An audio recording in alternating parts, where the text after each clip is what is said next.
Aside from a few minor things here and there, there's really not a whole lot of difference, and as well as the look.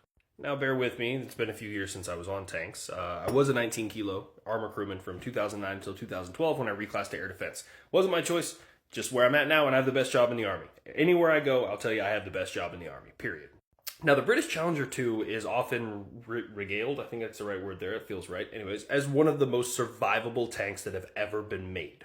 But aside from a few minor differences, it's not really any different. Like up until recently, the Challenger 2 had a rifled barrel. The Abrams had smoothbore. Now the Challenger has smoothbore. The Leopard, I think, still runs smoothbore. I'm not sure. Armor thickness and composition are relatively comparable to the other two platforms.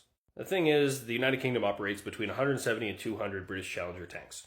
Does this mean that they are better built, that they're more expensive? I mean, you could compare prices, apples and oranges. There's a lot of minor details, but ultimately you're going to find out that they're relatively comparable. And in modern combat, tank v tank, it's really going to come down to who sees the other first and who gets that shot off first, because the Sabo don't give a shit. It'll go through a Challenger, it'll go through an Abrams, it'll go through a Leopard, it'll go through a T-90, it'll go through a Merkava. Pick your poison.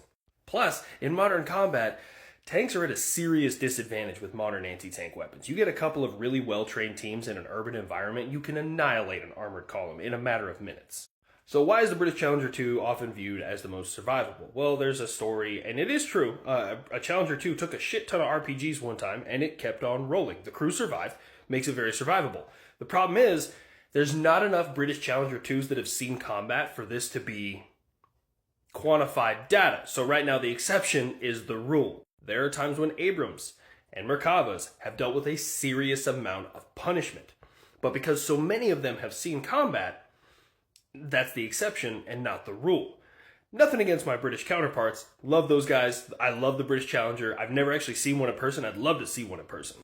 Let me put this in perspective. There were more American armored vehicles, talking Abrams and Bradleys, it's hard to get the exact number, at the Battle of 73 Easting than exist in the United Kingdom.